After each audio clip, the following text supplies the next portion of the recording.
আসসালামু আলাইকুম। আজকের পর্ব দেখার জন্য সবাইকে স্বাগতম। আজকে তৈরি করে দেখাবো দোকানের মতন পারফেক্ট মিষ্টি দই।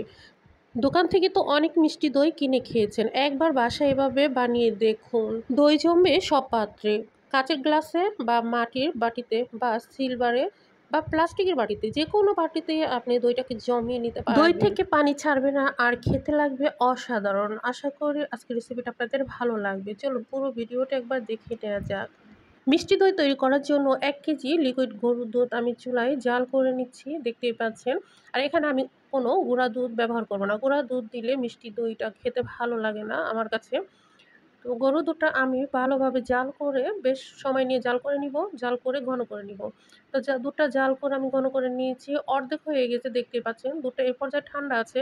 আমি 1/2 কাপ চিনি দিয়ে দিচ্ছি। চিনি দেওয়ার পর আরও ১০ মিনিট জাল করে দুধটাকে ঠান্ডা করে নিব। আর নাড়াচাড়ার অবস্থায় রাখতে হবে যাতে উপরে সর পড়ে না যায়। ১০ মিনিট জাল করার পর চুলার থেকে নামিয়ে আমি নেড়েচেড়ে ফ্যানের নিচে রেখে ঠান্ডা করে নিচ্ছি। যখন একটু কুসুম কুসুম গরম থাকবে এই পর্যায়ে আমি ২০ টাকা দামের একটি মিষ্টি দই দিয়ে দিচ্ছি। দইটা আমি ফেটে নিয়েছি, দেখতেই পাচ্ছেন। দইটা ফেটে এবার এখানে অ্যাড করছি।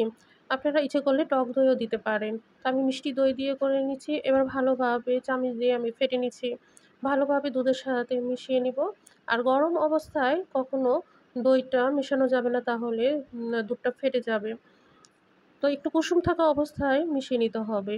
এখানে আমি মাটির পাত্র নিয়েছি একটা, দিয়ে দিচ্ছি। আর উপর থেকে ঢেলে দিবেন, তাহলে উপরে ফেনার সৃষ্টি হবে, দইটা ভালো হবে। তো আমি মাটির বাটি, কাপ আর কাঁচের গ্লাস নিয়েছি দইটা পাতার জন্য। আপনারা ইচ্ছে করলে সিলভারের বাটি বা প্লাস্টিকের বাটিতেও অনেক সহজভাবেই জমিয়ে নিতে পারবেন।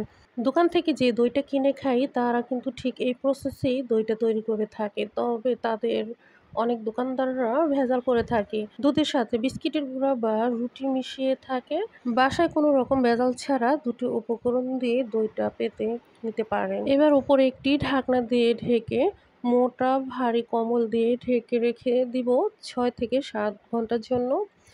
এই ৬ থেকে ৭ ঘন্টার ভিতরে দইটা জমতে শুরু করবে। তো ফিরে আসলাম ৭ ঘন্টা পর। দইটা দেখুন আমার কত সুন্দর জমেছে, একটুও পানি ছাড়েনি। আমি একটি দই সামনে থেকে দেখিয়ে দিচ্ছি, দেখুন এত সুন্দর পারফেক্ট হয়েছে। এভাবে দই আপনি বাসায় একটু কষ্ট করে বানিয়ে নিতে পারেন, যারা দই খেতে ভীষণ পছন্দ করেন। আর কোনো অনুষ্ঠানে বা অতিথি আপ্যায়নে এরকম গ্লাসে আপনি দইটা পেতে পরিবেশন করতে পারেন। তো একটু চামচ দিয়ে আমি ভেঙে দেখাচ্ছি দইটা কত সুন্দর হয়েছে, খেতে অসম্ভব মজার হয়েছিল। বাসায় একবার ট্রাই করবেন। আশা করি আমার আজকের ভিডিওটি ভালো লেগেছে। ভালো লাগলে প্লিজ একটি লাইক দিবেন, ভিডিওটি শেয়ার করে রাখবেন। আরও এরকম মজার ভিডিও পেতে চ্যানেলটিকে সাবস্ক্রাইব করে রাখবেন। দেখা হবে পরবর্তী ভিডিওতে। সবাই অনেক ভালো থাকবেন। আজ এখানেই বিদায় নিচ্ছি। আল্লাহ হাফেজ।